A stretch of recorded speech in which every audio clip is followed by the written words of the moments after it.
Welcome to the SPEAKPact podcast, where high-performing speakers and the producers who hire them merge to give you the insider secrets to the lucrative speaking industry.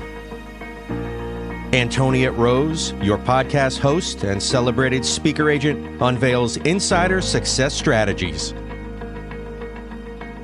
Discover a nexus of thought leaders and bookers, maximizing your potential in each and every episode.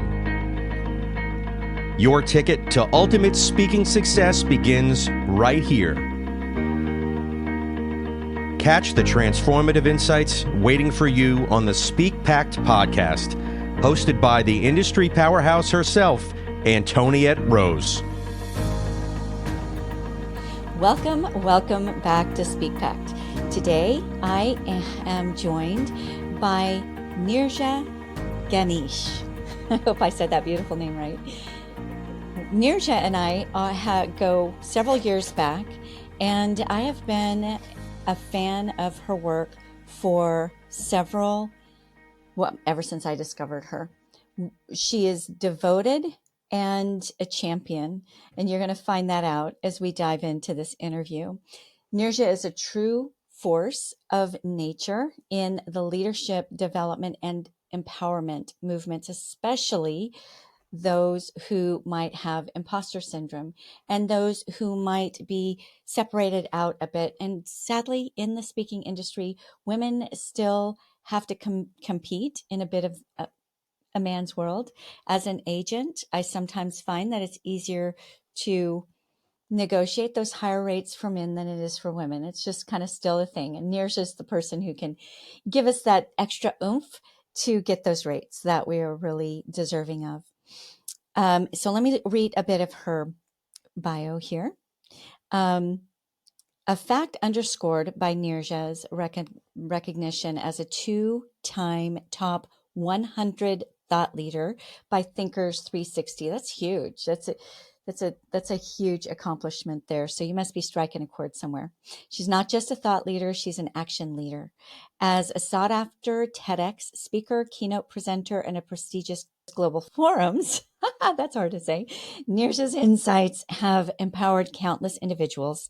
Her journey from a 25-year career in IT, which I find very interesting because you are not a likely IT person, especially 25 years ago, to your current role as a champion of gender advocacy, you are truly inspiring. Okay, let's dive in. There's so much that we're going to speak about. So first of all, what got you interested in leadership and most specifically in the power of one's own voice? Sure. So let me start by saying that I was once a very meek, timid, shy girl who did not even say hello to the person who was sitting next to me for the first 10 years of my career. And here I am speaking, right? So that itself is a journey. And I won't go into how I transformed from the shy girl to starting to speak in the office. That's for another day. But my 25 years of a corporate career, the maximum uh, large crowds that I may have addressed were the town hall meetings, and maybe some offsites. Okay, so we would go on a team offsite, and hence I had to kind of present the vision and all of that. And somewhere in my mind, I started liking it. Okay, because those opportunities don't come by very often when you are in the corporate space. Of course, today there is enough and more conferences, podcasts, and all those forums available to speak. But back then, and I'm really ancient, right? So back then we did have those opportunities.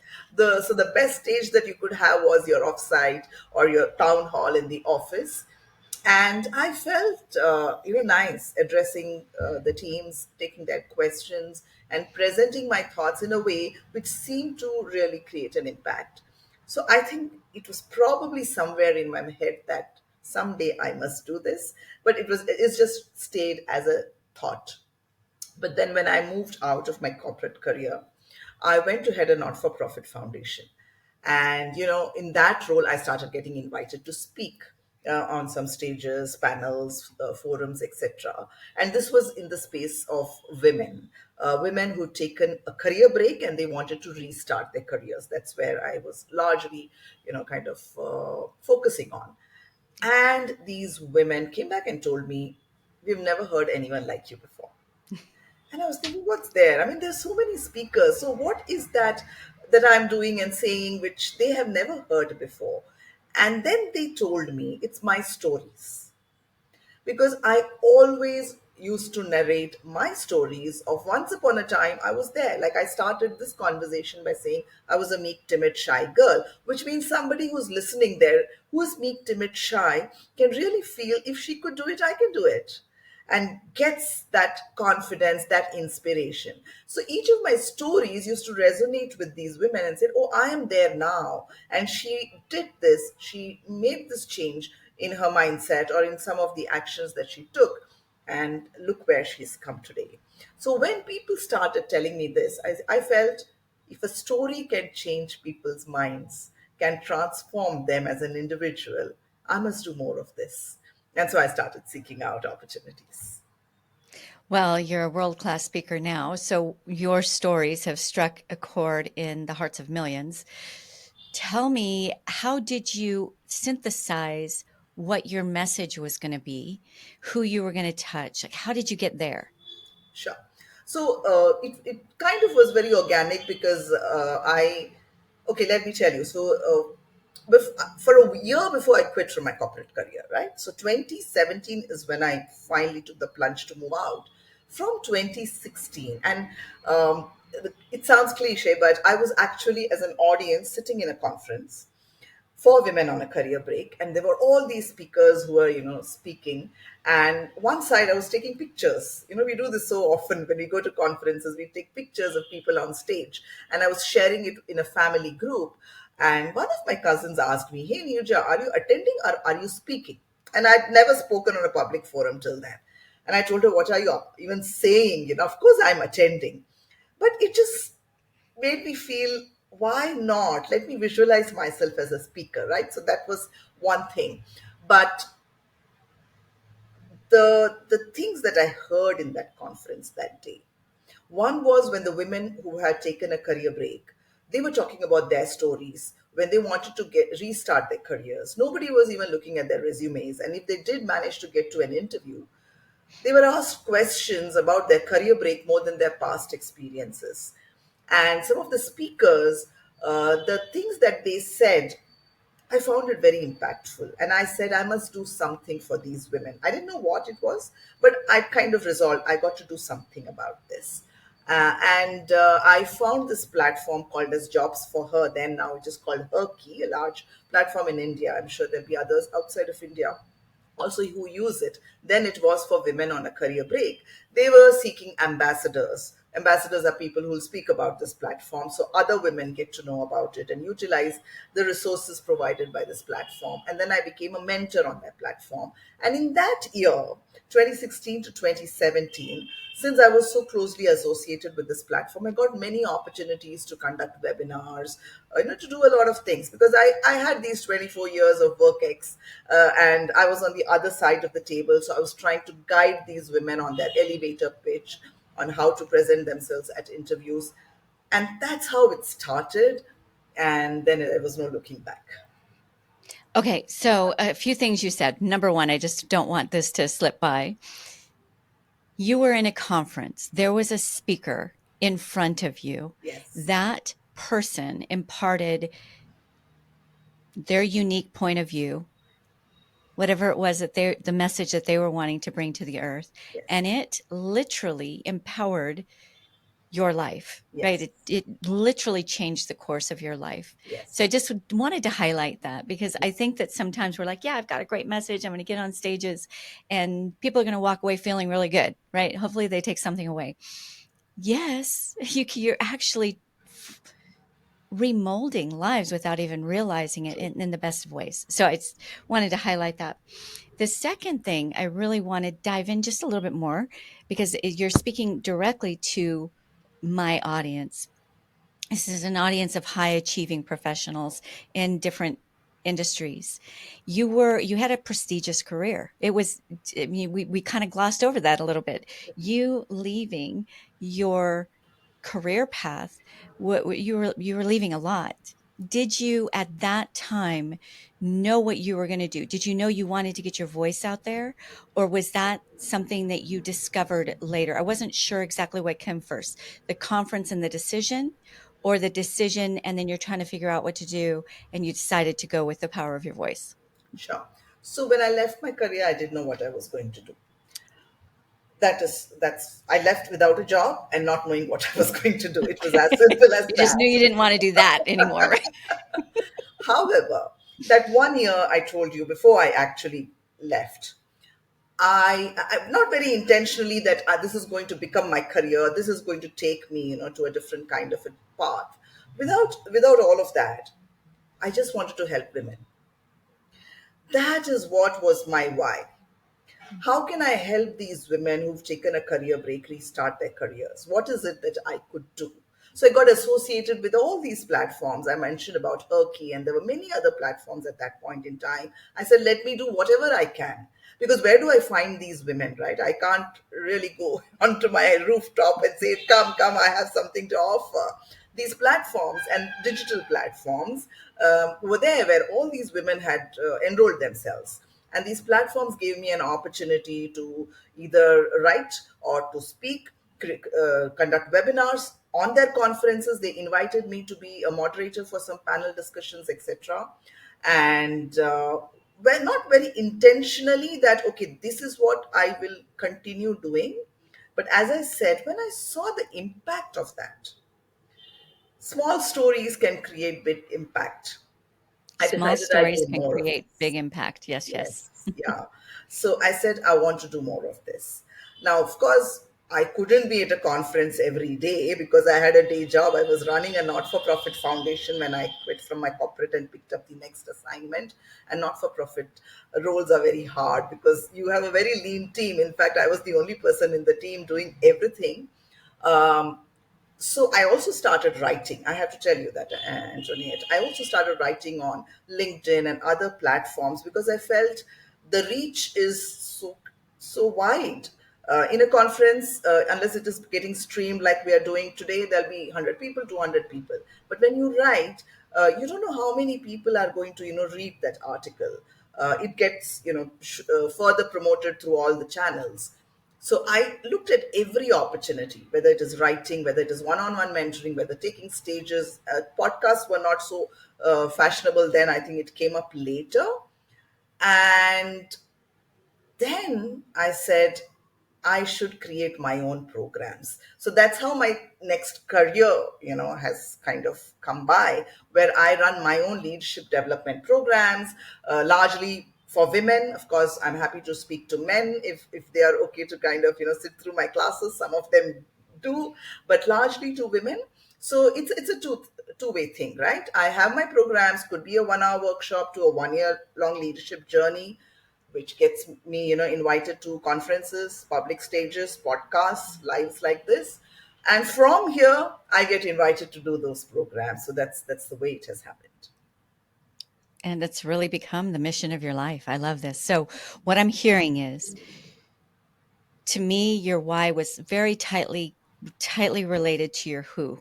Yes, There was a set of human beings on this earth that you wanted to make a measurable difference for. Right. But what was really interesting to me is somehow in there you also interlinked why you. yes, So not only was it the why and the correct. who, but it was also the why you. Yes, So can you speak to that a little bit? absolutely. Such a beautiful point, right? Um, uh, Let me kind of come to why me. Bef- but before that, I want to talk about today. So I'm talking the journey of 2016, 2017 to Yep. 2025. And it's been a journey. It didn't happen overnight, right? I kept at it. I didn't really think that the impact that I want to create has to be in thousands and millions. In my head, at that conference, I told myself, even if I could help one woman restart her career, I'm happy about Mm, it. That's how I started. So I tell people it's good to have a business plan. It's good to know your numbers and how am I going to scale. But in that mission of scaling, sometimes you lose a lot of time, right? So can you just start? If you realize this is what I want to do, just start. And if it's just one person, great. If there's only one person sitting in the audience, it's okay. Let's go and create the impact to that one person, and things will happen later. So that was my kind of thing, even if one person, and it's just kind of kept going. So today people come to me and say, Neeraja, I want to speak. Can you please help me? Can you please help me find stages? How do you get these opportunities? And my question to them is, great, you want to speak, of course I will look out for you, but why do you want to speak? Do you even know why? And beyond why do you want to speak, do you know why a conference producer will invite you, a conference host will invite you? It's exactly like a job interview, right? If I Mhm. had to go and present myself as the business analyst in the technology world, right? Then they're going to ask me why you and not why Antoniette. And I have to have a very good reason to tell them this is my subject matter expertise, this is my style of delivery, this is my thinking, the creative thinking that I bring, whatever is required for that job. And similarly, so why you as a speaker? Now, if you were to ask me why me, first of all, the audience was women, and I wanted to help women, and I myself have had this journey. From a meek, timid, shy girl for the first 10 years of her career, who did not even say hello to the person who was sitting next to her, to take on leadership roles. The transformation that I have gone through. How did that happen? The demons in my head, the self doubt, the imposter always telling me, Nirja, you're not good enough. Somebody is going to figure out that you're just there because somebody put you there, and you don't have the stuff in you. If I can do that, I know everyone else can do. And the bigger thing was, I got an opportunity to create that transformation for myself. In the organization that I was working, I was part of a 10-member team. And my manager was sent on site for 6 months, and they wanted a new team leader. And I was the most senior, technically more senior. There were no leadership skills that they were assessing. But technically I was the most senior person. They made me the leader. I got this opportunity, and I made the most of this opportunity. For many women, and of course men too, maybe such opportunities don't come. So what do? Will they keep waiting? No, I want them to take it upon themselves to create those. First find opportunities and then create those opportunities. So I wanted to do this. So I said, it's me who's going to run this mission. Okay, there's a lot to unpack there, and that I want to make sure is caught by our audience, because this is key. This is skipped over because it just seems too simple and so basic, right? Figure out your why, your who, your why you, your what, right? Our agency does not take on a new client unless they're willing to invest in that part.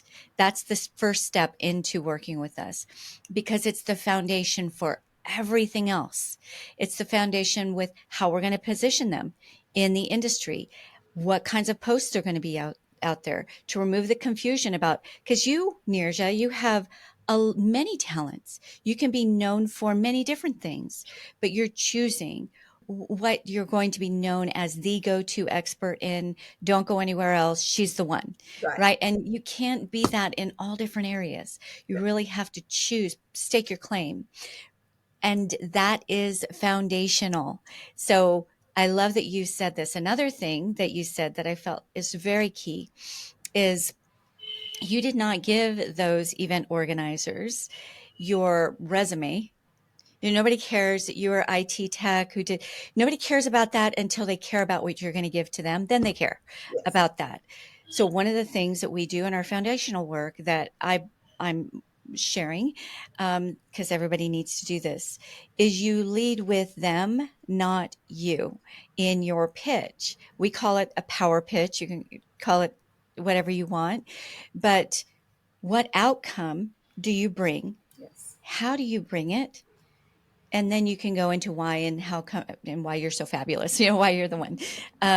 But if you lead with, yeah, we need that. That's what we need. Okay, now I'll listen more, instead of that long list of, your credentials, which is only interesting once I'm leaning in. I'm not leaning in quite yet because I don't know, right? So you brought a lot to the table right there. Thank you. That business plan piece that you said is also really critical. And I know that you help women with this, because you help women transition from one career that maybe they've outgrown or they don't feel is utilizing the fullness of their potential, and into the life that they're really wanting to build. And something I always say is, we're high performers in this community, in the Speak Back community, and I know you are. You've spoken on one of my other events. We have a tendency to hit the ground running and just build. We're going to do it, and we're going to build, and we get there and we've built this amazing thing, and we're miserable because we didn't think about what we were building.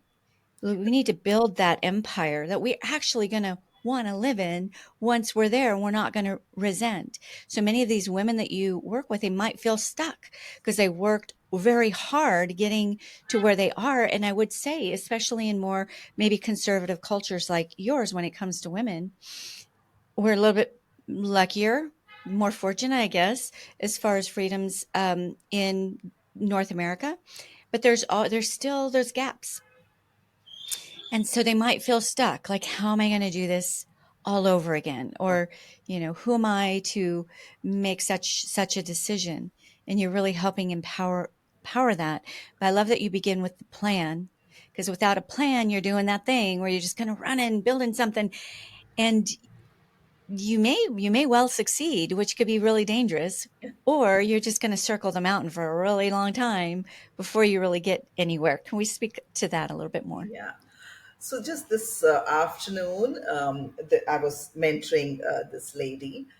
She's a lawyer, and she came to me saying, she was very emotional because there is some change happening in her organization, and she feels that she probably is no longer required in the organization. At the same time, she herself is going through a life situation, and we can't be the same throughout our life. If we have 40-year careers, then what we were at 20, we won't be at 40, and we won't be at 60. There are different things that are happening, not only to us as an individual, but the entire ecosystem, the family, and everything else. So she was a high performer, but right now she feels, because of the other responsibilities that she has, she's not able to give as much time to her work as she was giving earlier. So there are two things. One is, first of all, the organization is going through a different thing, and she, as a person, is going through. She was very emotional, and she felt as if she is nobody. She herself forgot what all she achieved in all these years. She was feeling as if she's a nobody, and nobody is going to approach her, and that's the end of her career. And all I told her was,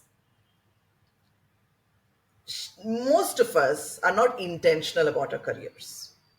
We just get going, right? Even I did that.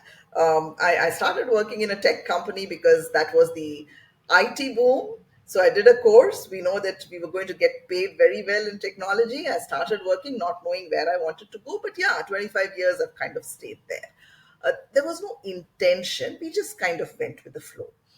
It's like sitting in a car and driving, not knowing where the destination is. And if there is a roadblock, then since you had no destination, you may just come back. But if you knew exactly where you were going, you will use your Google Maps and find other ways to reach that destination. So Yeah. this is what happens to most women. They're not very intentional about their careers.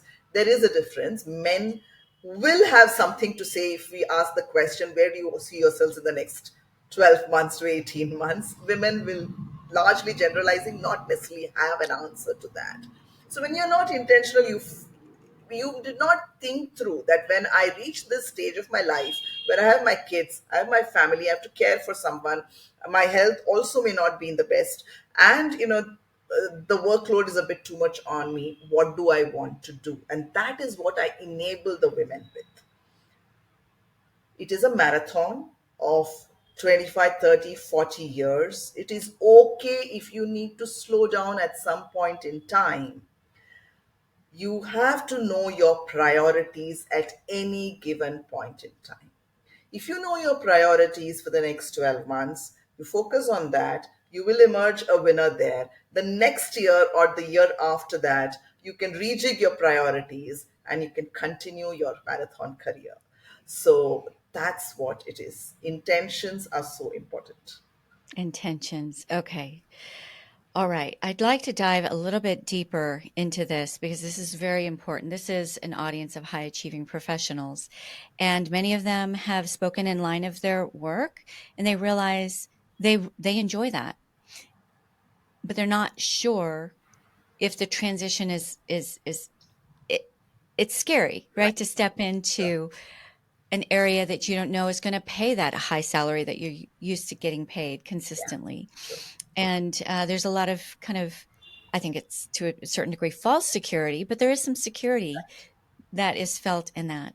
What would you say to that professional that's out there that is feeling it in their gut? They just want to make a transition, and you are the transition expert into a career that they feel more fulfilled in. They feel their potential is does not have a ceiling.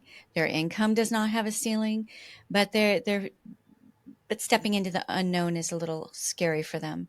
Right. Um, so if they can, I think they must start early, having both the kids. They have a corporate job or whatever other kind of a job that they are doing, but there is no dearth of opportunities, speaking opportunities today. So let them start it in parallel, as I always advise people. My 23-year-old daughter, she started speaking when she was in college, so she has that, secondary stream of work, passion, income, along with what she is doing as her core job. So always it is good for us to start building it as a secondary line, and hence your brand is established. I think eventually it is how well are you known, who knows about you, which kind of gets you, all your speaking gigs or any other gig for that matter. So if you can do both in parallel, of course, you need to get the blessings of your organization. They should be okay. And I think most organizations will be okay as long as you don't compromise on their IP. It is what you bring to the table, your thought leadership. Then you'll reach a stage where you've created such an impact, the brand presence, the network, and the fee that you are able to gain is so good that you can then just leave this job. But for those of us like me who start late, I will tell you, Antoinette, it is going to take time. So can we all accept it? 2017, I quit from my corporate career and I made the kind of decision that this is what I want to do in 2019. For 1.5 years, I was working in the not for profit. But the fact that I want to do this as a career, I decided in 2019. And 2020 was the year of COVID. Okay, so 2019 I did, and I'm going to be very honest here, I did a lot of pro bono work in 2019, because why will somebody reach out to a Neeraja and pay a Neeraja? I wanted to be out there, so I did a lot of pro bono work. And 2020 I decided, now I'm going to, you know ask for a fee, and the fee started coming. January it came, February it came, March it stopped because we had COVID. And but I this is what I want to tell people. It is a long haul like any other career. So you have to stay. You can't just quit and go away. If you really want to make this work for you, you got to stay in it. And I stayed the whole of 2020. I got invited to about 60 to 65 virtual speaking opportunities. It could have been the smallest of meetups with 10 people. It could have been the largest of conferences with 1,000 people. But I got these opportunities. Imagine if I spoke in 60 places virtually between April and December 2020. I must have been speaking at 2 or 3 places every week. No money, because nobody was going to pay you money, because there's enough and more webinars happening. But I did it because One, I realized that they are doing the marketing. I didn't have to market myself. The conference, the meetup, they are doing the marketing. And I was getting a recording of it after that. So whenever things are going to get better, if somebody asks me, what did you do? How did you do? There is a recording that I can present to them, which will speak for me. I don't have to really go and say Neeraja is this kind of a speaker. And that turned it around for me. And then 2021, things started, getting better, and I started, quoting a fee, etc. So the advice here is, for those professionals, you have the subject matter expertise. But what you need to really focus on building a brand, which is a long journey. And you have to continuously, it's not that Nirja has arrived, right? Nirja will be forgotten soon in this crowded market if I don't continue to keep building my brand to show up everywhere, right? So brand building is very important, Mm-hmm. and it is going to take time. Keep at it, find opportunities, small, big, whatever, to be seen, so that after a period of time, when you've seen enough and you have given that confidence to the audience, that they want to listen to you again and again and again, the conference host, the organizers will start calling you back, and then you'll also get paid. Right. They just need to know you're a sure bet. Their Yes, jobs are on the line, absolutely. right? They're entrusting you with their audiences, and you paid those costs. You earned your position, and there is some strategy and Yes, planning and work that goes in behind that. I love that you said it's a marathon. yes, I think many speakers are just like, okay, I'm fabulous. I've achieved all these things. I'm just going to turn the light switch on, and it's going to happen. I'm shifting metaphors here, but it is not a sprint. It is a marathon. That marathon winner spent countless hours practicing, practicing, practicing devotion, and they had their why, their who, their what, their why me. They had all that figured out so much that when it got painful on that race, they could push through. And it's no different when you're building the empire of a profession that is going to impact countless lives beyond what you will ever imagine. You will not even know the lives yes, that have directly been affected by your message, but then indirectly been affected by your message. Because as one person's life is altered in a good way, those who surround them get the benefits of that as well. It's so worth it. But it's not, going back to the other metaphor, it's not a light switch, yes, right? First, you got to build the house, you got to do the wiring, you got to put the switch plate on, true. and then the light switch goes on. And you did that. You put that early pain, right, and devotion in, and it never lets up. There's maintenance. You got to always, make sure everything's running and the electricity is on, all the things. And it's never set it and forget it. Correct. But if you're devoted, it's definitely worth it in every area. And what I love about the speaking industry, especially when somebody has that courage to step out of a high performing career that has a solid income and step into maybe an uncertain waters like you did, and place all bets on themselves, Yes, right? And be willing to do that work up front. But what I love about that is there is no bigger prosperity than complete fulfillment and knowing you're having that greater impact and getting paid for it very well. That's just to me a beautiful, we call it hashtag speaker life, because it really is a life unlike any other. It's your profession becomes something you love so much that you gladly bring that back into your life. So I really love that you brought those those elements to the table and you were able to carry yourself through those uncertain times. Because when yes, you were out there giving all those free talks, yes. you'd already quit your job. So do you want to speak to that any further? Yeah, I mean, well, I was able to do that because I had the 25 years of a Sure. salary and the savings, and that's very important. People, please save Please invest, not save, please invest Yep. wisely, because that is important. There will be fluctuations. There will be, I mean, COVID happened, so there were no in-person conferences. There were virtual conferences. I don't know how many of them paid the speakers or didn't pay the speakers, right? And then Right. we had kind of post-COVID world. It opened up, so you never know when things are going to change. So that part of the money in your kitty is very, very important. But if you know, as Antoniette already said, if you know the impact that you are creating, it's not only about the money will come. So many people say, I want to speak. And I say, why do you want to speak? Just because Neeraja is a well-known speaker or XYZ is a well-known speaker, you're seeing them on the stage and they've got all this fame, and people are applauding after the talk. Is that what you're wanting? But if that is all that you're wanting, then you may get a couple of opportunities, but there is no passion, and you probably are then only focused on yourself and not necessarily what the audience wants or how the audience can make use of that learning. And after the two or three, you may never get an opportunity again. But and here is an interesting story I'll tell you. Like, yesterday there was somebody who asked me if I was an author, because I write a lot on social media. They asked me if I've authored a book. So I said, no, I'm not yet authored a book, but I've written a chapter in one book.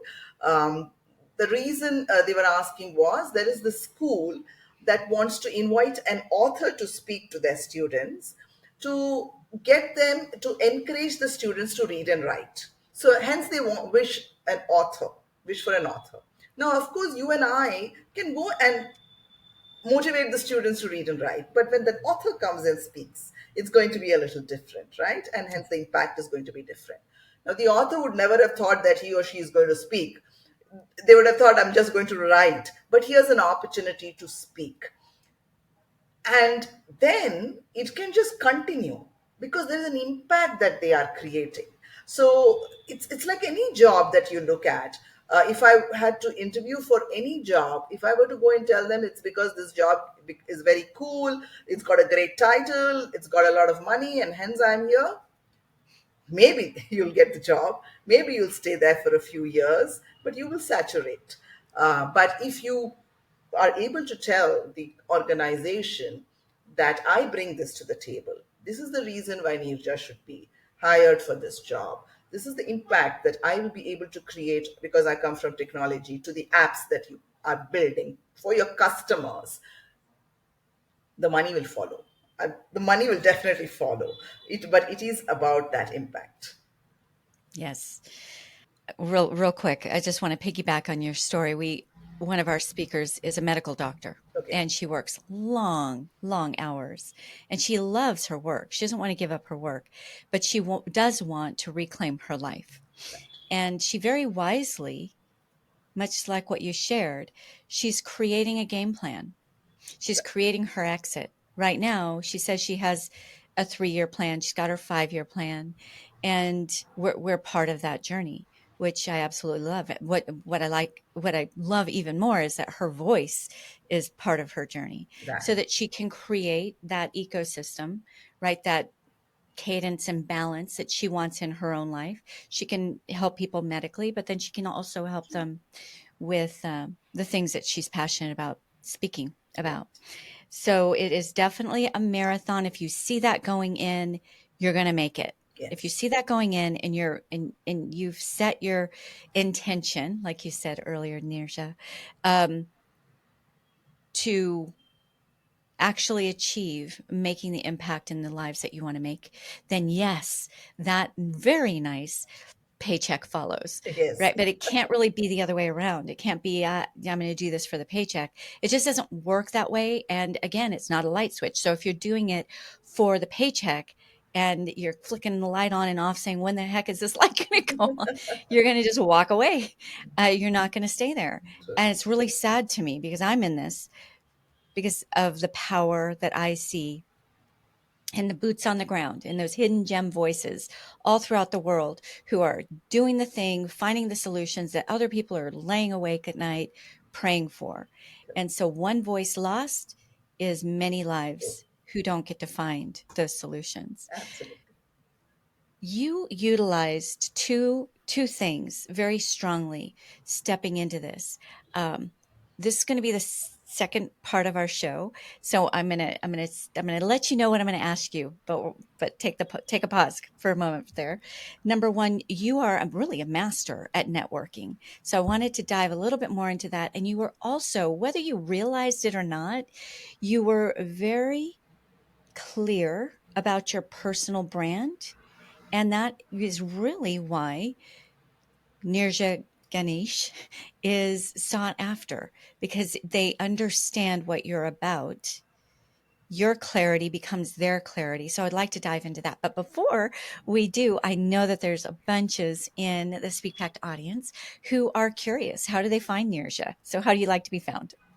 So LinkedIn is the best way to find me. I am always on LinkedIn. We are on live on LinkedIn also as we speak. So you can always connect with me. Send me a message saying why, right? Because very honestly, I've hit the threshold. LinkedIn only allows 30,000 connections. So I'm close to kind of that. And hence, I have to be very careful about accepting Sure. the requests. But if you can just say, hey, I heard you on this show, Speak Back show, or wherever else, or this is what I would like help on, definitely you will see a response from me. So LinkedIn is the best.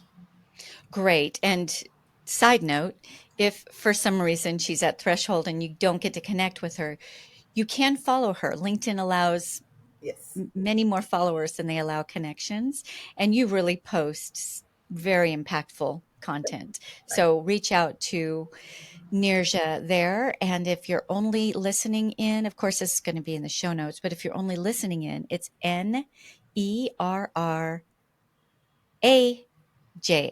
Neeraja. Neeraja. And then at Ganesh is Ganesh, Neeraja Ganesh. Or just go to my page right now, and her link is right there on one of my very, very most recent activity posts. Okay, so let's dive in real quick into the power of networking and the power of personal branding. Sure. So when I left my job 2017, there were 3 months before I actually put in my papers. I had taken some time off because I was caring for some people in my family. And despite that, every day I would step out for 2 hours to meet people. Now, who are these people that I was meeting?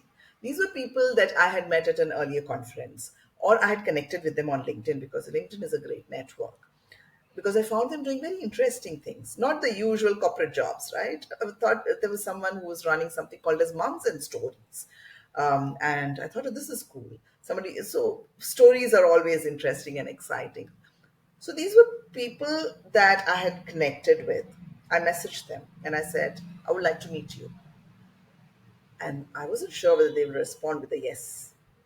Each of them responded with a yes. Mm. And we met at a cafe close by. And what I told them was, I'm not very sure I want to go back to my corporate job. Like I have taken some time off, and I'm asking for certain kinds of roles that I want. But if that doesn't come through, then I have decided I'm going to quit, and I don't want to go back to another corporate. I would like to do something different. You seem to be doing something very interesting. Is there some way we can collaborate? And all of them said, yes, let us collaborate. Let us figure out what you can help us with. So, why did this happen? This happened because whenever I met them the first time, or whenever I sent them a request on LinkedIn, I ensured I stayed connected after that. Networking is about giving value. It's not about Giving taking value. something out of anybody. That will happen eventually. But networking is about what is the value that you can give to the other person, Yeah. which I always give. So if I met someone at an event, I would have gotten to know what they're passionate about, their interests or their challenges. And at some point in time, I would have been able to send them a resource which can help them with it, or made another connection for them, which they can, kind of put to use. Thank you for listening to the SpeakPact podcast. To become a recommended speaker of Antoniette's WPC Speaker Agency, or you are a host or planner looking for a dynamic expert in optimized performance, Antoniette would like to personally meet with you. Secure a time with her at speakerbooker.com.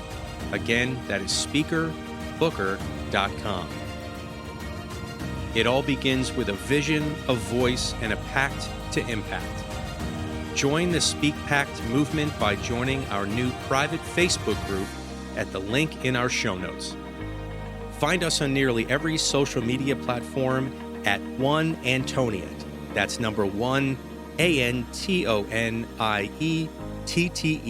or simply hashtag SpeakPact.